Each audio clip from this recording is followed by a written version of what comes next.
So as Niamh said, my name's Annette, and myself and Darnie work with Niamh and Isabel on Heritage Week.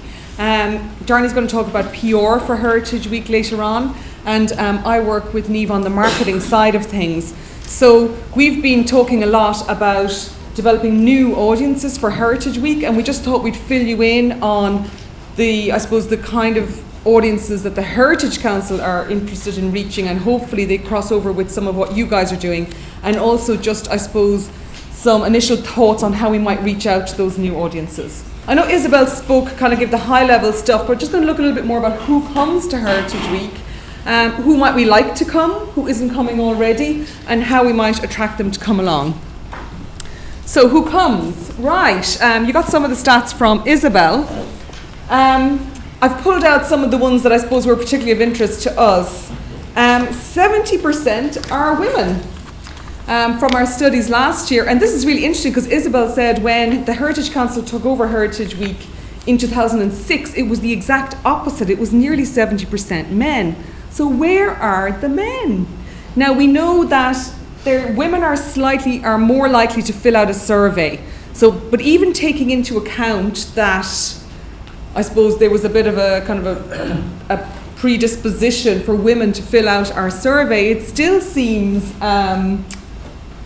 to have gone quite a lot that way. So we're interested in how we might encourage men to come back to Heritage Week. You saw a pie chart earlier, but 89% of Heritage Week attenders are over 35. So that means 11% are under 35. Now, I know Colm says the population is aging, but I was on the CSO website yesterday, and I don't think it's aging as fast as he says, because there's still, I think, 26% of the Irish population is under 25. So that's certainly a group that aren't necessarily, particularly the young adults, like they're coming with their parents, but once they get to teenagers, are they still coming? 43% come as a family, which is brilliant, and it's good to know that. That's a very positive outturn for Heritage Week. 60% are local, which again I think is a really positive thing about Heritage Week, that the citizens in the area are really engaging with what's going on that week. Events and audiences are more numerous outside the cities. This is quite interesting because you would think in kind of urban, dense areas there would be tons going on, but actually the engagement with Heritage Week events outside of the cities is greater and stronger than it is inside. So it sounds like a pretty mixed bunch, doesn't it? You kind of think, oh, well, we've got an awful lot of people covered there, so maybe that's not a problem. But actually there's a lot we don't know. We don't know whether the people, it's their first time coming or they come every year. We don't know why they come for definite. I mean, you probably know anecdotally and from what you're hearing from your attenders. We don't know what exactly made them decide to come. We don't know if they're going to come back. So from the Heritage Council's point of view, we are hoping over the next couple of years to do actually a lot more research on finding out these things about people who come to Heritage Week events, and maybe just a bit more demographic information so that we'll know exactly. But even taking into account this information, we were having a look at, well, who else might come? So we've got kind of three, kind of big sectors that we thought would be interesting to consider. So the first thing is men. I'm not saying you guys have to do this, but this is from a hula heritage festival in Hawaii. Yeah, like last year the theme was industrial heritage, and we thought we would surely see an upturn in the male attendance then. You know, there was loads of events about trains and railways and mills and machinery and that kind of thing, and yet we still had 70% women, well, certainly answering the survey, so taking that into account. So there's a few things that we've been talking about, and I know Niamh has already started doing. Like Colm said earlier, we're going to try and get hold of the men through organisations like Men's Sheds, Macra na Firma, the GAA, and we'll be starting to reach out to those guys now in the next couple of months, just to kind of flag it to them that Heritage Week is coming up. So just be aware that that's kind of a group that we're kind of considering going after. Another bunch we're thinking about is young people. So I found this picture of a hipster-looking couple online. As I was saying, 90% of Heritage Week attenders, thereabouts, are over 35. So how do we get to the under 35s? A slight programming change or a different kind of event might actually make a big difference if you wanted to, reach a different group of people to your particular event.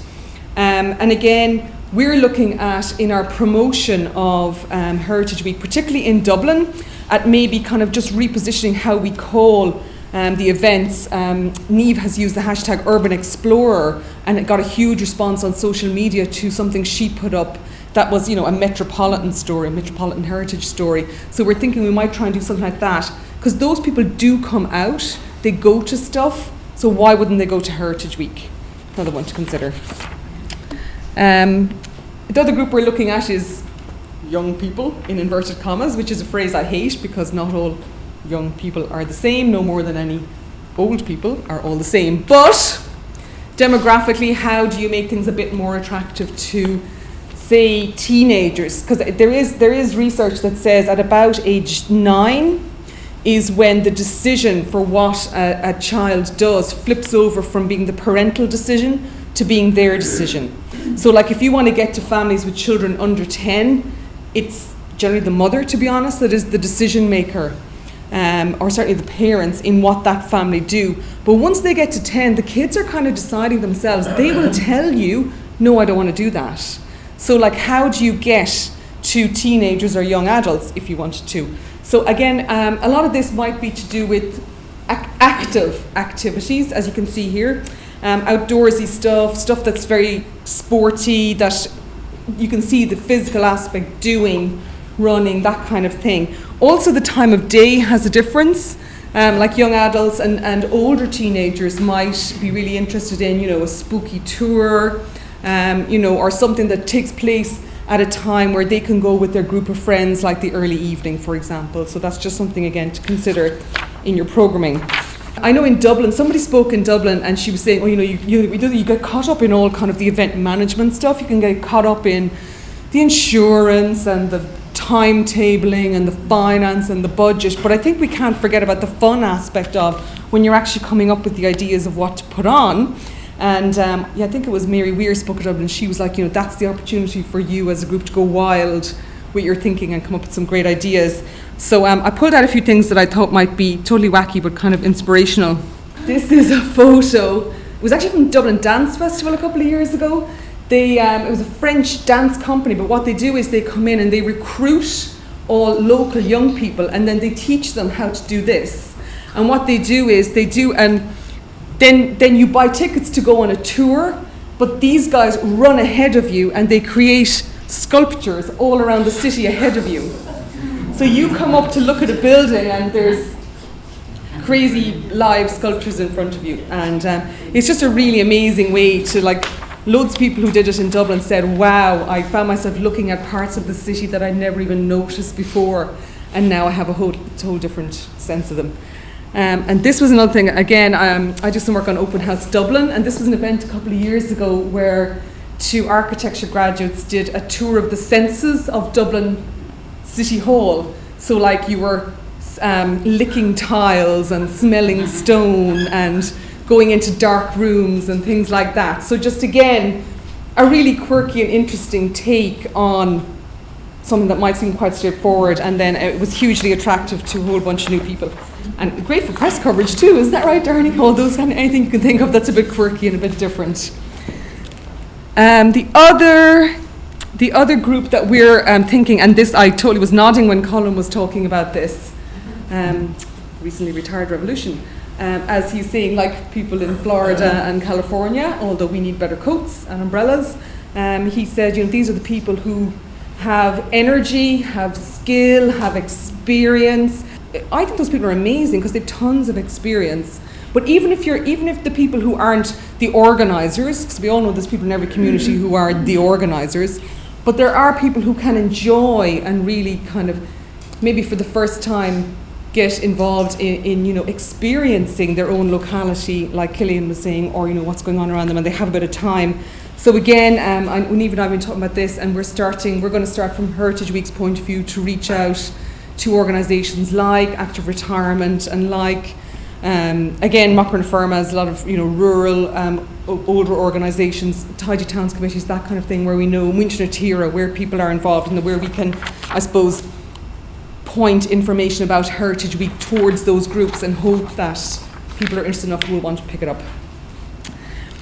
So then, you know, I suppose if we think, well, how might we actually start reaching out to those different audiences? I just got 5 or 6 points here that might be useful if you have something that you're considering doing and you're thinking, right, how could I go after some different people? We're always getting the same people. How do we go after some different people? So, some suggestions. The first one is, it's much easier if you can pick a specific group that you're interested in getting a hold of. Because if you say everybody, then it's kind of totally overwhelming. You're like, oh, what do I do? How do I get a hold of more everybody's? Whereas if you are a bit more specific like that, thinking about a particular group, like you know, like we were talking earlier, well, how do we get to more men, or how do we get to more under 35s? Or maybe there's a big Polish community near you and you think, well, maybe we could reach out to them. So have a think about the community. It would make it a lot easier to go after them if you have someone specific in mind. And then the next thing is think about why might they be interested in your event? And I suppose there's a lot of theory behind this. Like they're not interested just because they're young or old or male or female. You know, people have reasons and motivations for getting involved in certain things. And actually in the UK, will this one work? There was this quite complicated study done. It came out of an audience survey in TATE Modern, but then they extended it nationally. It's this thing called culture segments.